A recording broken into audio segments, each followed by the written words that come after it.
hockey background. Don't mind me while I'm fixing something. What's happening, everybody? I'm Allie Burns from Picks Parlays, and this is college basketball total chaos, Sweet 16, day 2. We're talking Friday, March the 25th. We've got 4 very important games to go through, and I've got 3 very important handicappers that are going to give you their play on the over or the under. Before we get started, let me remind everybody about Caesar Sportsbook. Boom, the official sponsor of Picks and Parlays through the month of March. For all new accounts getting hooked up with Caesar Sportsbook, they are offering first bet insurance up to $1,100. So it's really great value. You can either check out the description of this video and find the link, or boom, use the promo code MORNINGCZR. That's how you get started. So with me today, we've got a new champion. Richardson has been taken down. Nick Parsons, you were 4-0-1 last week, which is a fantastic record to have. How you feeling, friend? I'm feeling pretty good. Yeah, feeling pretty confident heading into this Sweet 16, the second half of the Sweet 16 here. I was picking up what you were putting down. Yeah. Richardson, you took your very first, oh gosh, I lost your name. You took your first loss ever, but your record was still 3-1-1. So not really a loss, just a loss to Nick, but a win for all of our viewers. How are you feeling, friend? Pretty down because of the loss, but that's just how it is. And I just try to get back to the winning column. Well, that was your very first defeat, so I don't feel like you should feel so bad. That's just it. And Cameron Ross, one of my favorite people to talk college basketball with. How you doing, friend? I'm doing well. Just getting through it. Loving March, loving basketball. It's fantastic right now, to say the least. Lots of good games, too. We've had a lot of really good games so far this season. So, hey, and I love when the dogs bark. A lot of dogs have been barking as well. So we're going to get this party started. Like I said, we're going to go through the 4 Sweet 16 games that are going down on Friday, March 25th. We're going to start it out with St. Peter's and Purdue. It's 133.5. Nick Parsons, what you got? Yeah, all of these games are really tough, these totals, I think. Purdue averages over 80 points per game. But St. Peter's, of course, wants to slow this one down. St. Peter's has been a against the spread covering machine here in conference tournament and so far in the NCAA tournament. But yeah, I'm sort of picturing this as more of a defensive affair here in this one. This total opened at 136.5. It's gone down a little bit since then. And I think I'm going to follow that. And I still like the under here. All right, under we're going. Dre, what are you thinking about this one? So this could be a really good game, actually. On the boards, I feel like St. Peter's can keep up with Purdue somewhat, creating some second chance points for their team. They haven't been very bad from the 3-point line.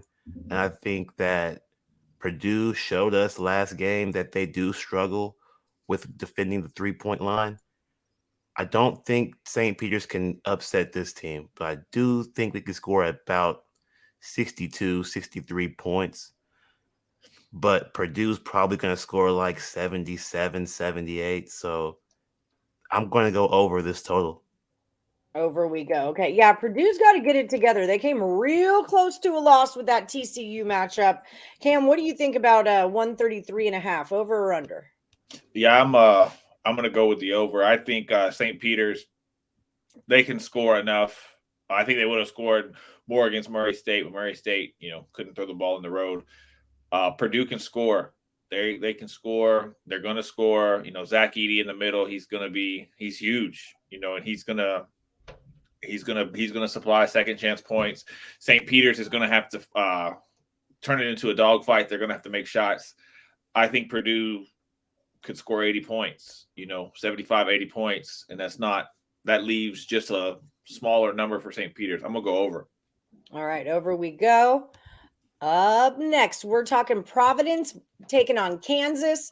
141.5 is the number here. Nick, Dre Richardson, you're going first. What do you say, over or under? Well, Kansas let Creighton score 72 on them last game.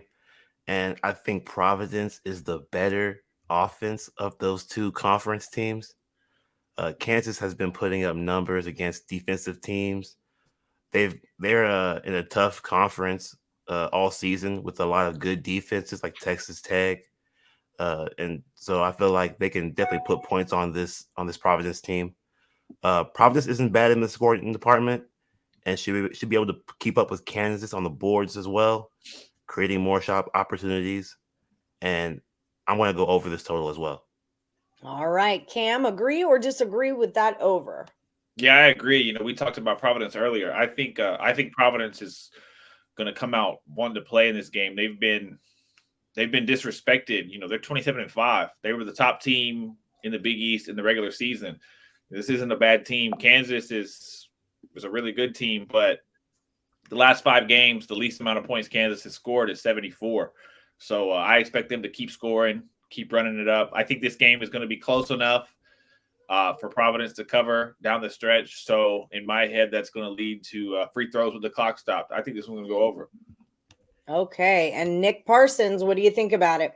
Yeah, I'm getting in the car with these guys. Both teams average over 72 points per game. And yeah, just all the reasons that both of these guys touched on. They're pretty obvious. And yeah, I just think this total is a little bit low. So we're going over.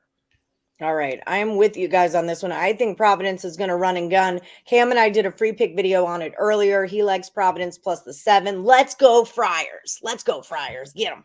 UNC is at UCLA. Cam, it's our least favorite team to talk about. Is it going over or under 141.5? Yeah, you know, I hate to say it, but they looked great in the tournament. You know, they've busted 90 both games. They just scored 90 against Baylor.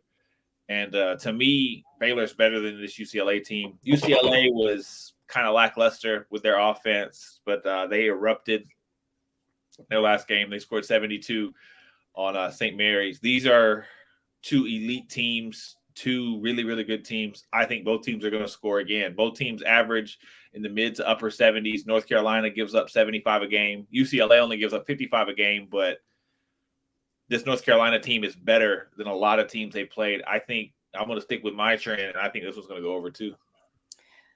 Nick Parsons, how do you like it? Yeah, these are obviously 2 teams that are, you know, done well all year. They've looked a lot better coming into this tournament. But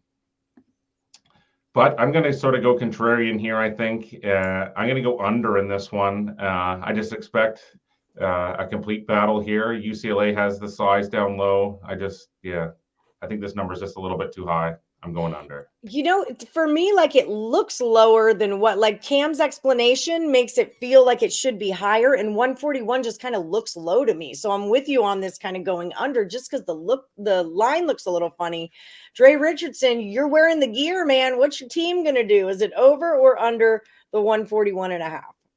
I think this is going to go under, which means that it's not going to favor my Tar Heels very well in this game. The one thing about this total that you guys have said, it seems a little high or seems a little low. It's only because UCLA has the personnel to stop my team from scoring a bunch of points. Johnny Juzang and Tiger Campbell, they play really good defense against their guards. The only way they can really stop us is to contain RJ Davis and to also stop Manic from scoring. And he went off. Birdman. He went off. Mike Cronin, the UCLA head coach, he has been raving about Manic all week. He says that's their number one option to stop is to stop Manic from getting to the basket, getting and ones, creating contact. And he says that we are one of the best teams at stretching the floor, but he's really considerate about not letting us create more chances at the line, getting extra points from fouls. So I think they're going to really be having a defensive game plan for us. So I'm going to go under this total. All right. So up next, I think UNC covers, and I think they knock off UCLA. I could see it happening. I could definitely see it happening. I always liked Leaky Black a lot, but this Brady Manic kid has kind of blown my mind. You could tell this guy wakes up in the morning and eats a basketball. It's he's coursing been through his compared veins, to kind of a thing. he's been compared to Gordon Hayward, and I could see that. Well, hopefully he doesn't suffer a bunch Bojan of Bogdanovic injuries. too. So I could see that. Poor Hayward. Great for Butler. Injured. First game out in the NBA. Okay. Iowa State, Miami. This is another one I'm really into, you guys. I know that I love my TJ Otzelberger. Who's first? It's going to be Nick. What do you got for me?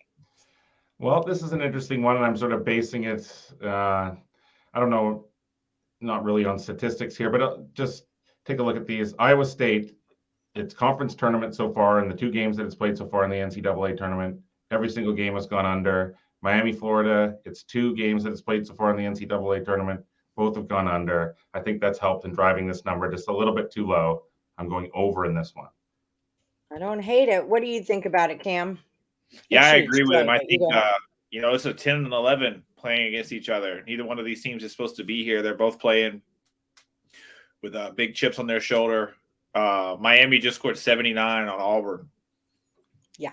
I'm not trying to be rude or anything, but Iowa State's not even close to as good as Auburn. I think, and as much as I hate it, Miami's a tough, gritty. They're mean.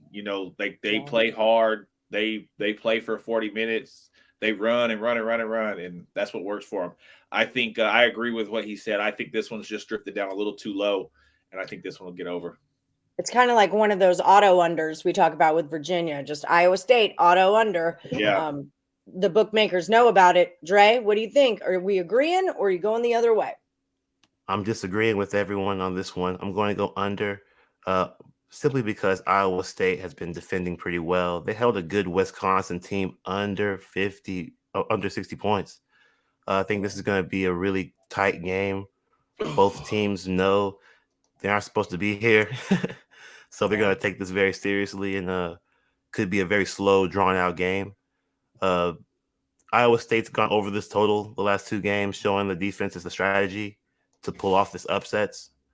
And the opponents against Iowa State haven't shot over 40% or better in the last 10 games.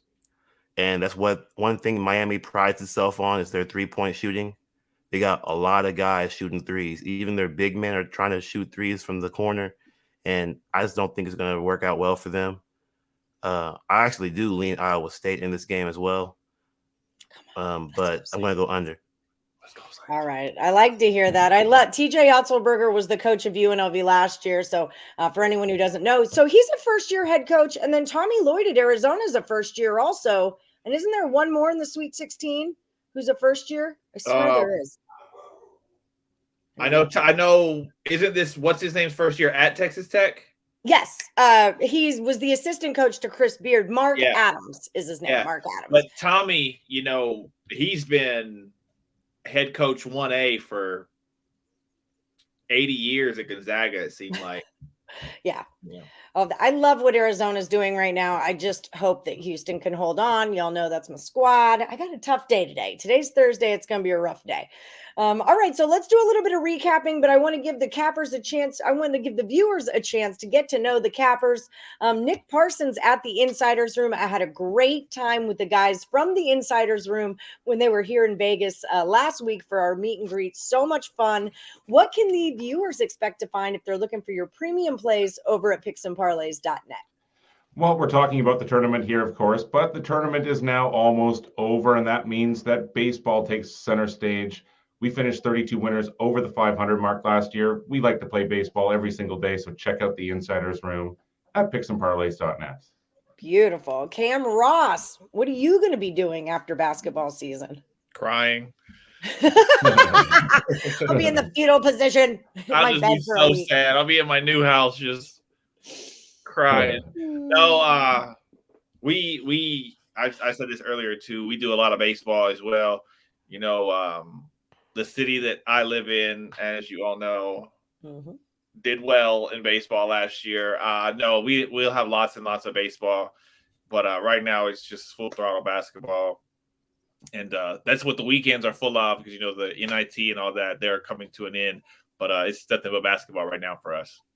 Beautiful, beautiful.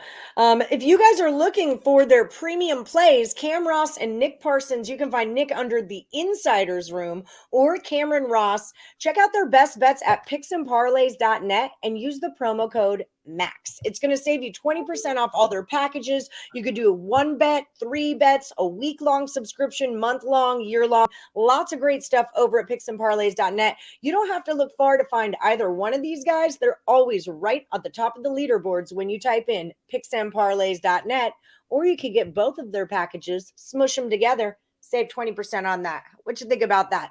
And I do want to talk to you, Dre Richardson. Dre is one of our up-and-comers. You are crushing the soccer world. Dre, tell the people where they can find you and what you've got for them when they do. Yeah, follow me on Twitter at @BKaepernick. I'm posting picks every day. Doing pretty well. 43-30 for the month, and 12-4 in the MLS. We're just crushing the MLS this year, as usual. I'm not really surprised about it. And also, European football is doing very well. It's on break right now, but once the World Cup qualifiers are over, it's back to it. And so, yeah, That's what just I was follow going me to on there say. for some more picks. Lots of qualifiers going on right now. That's what I was going to bring up. Yeah, guys. So follow Dre at @BKaepernick on Twitter. Look at his record. He's 8-4-1, 23-11-3 on the show for the year. Big fan of yours, Dre. I know the Morning Wood crew is as well. People at home, don't forget to like, subscribe, ring that bell for notifications. Don't forget your promo code MAX over at picksandparlays.net. And don't forget about the Caesars Sportsbook promo, Morning CZR. That'll get you up to $1,100 in first bet insurance. All right, the Sweet 16 recap. Oh my gosh, there's not that many college basketball total chaoses left in our year. We've got St. Peter. Oh, Cam, your little face. St. Peter's Purdue 133.5. Nick is going under. Dre and Cam take it over. Providence, Kansas is a 141.5. They're all going over the total. I'm going over that total too. Go Providence plus the 7. Let's do it. UNC, UCLA 141.5. Cam is going over, but Nick and Dre say it goes under. Iowa State, Miami 133. Nick and Cam are going over. Dre's taking it under. Let's go, Iowa State. Guys, thank you so much for joining me today. Bunch of fun as always. And like I always say, may the best capper win. Duke, baby.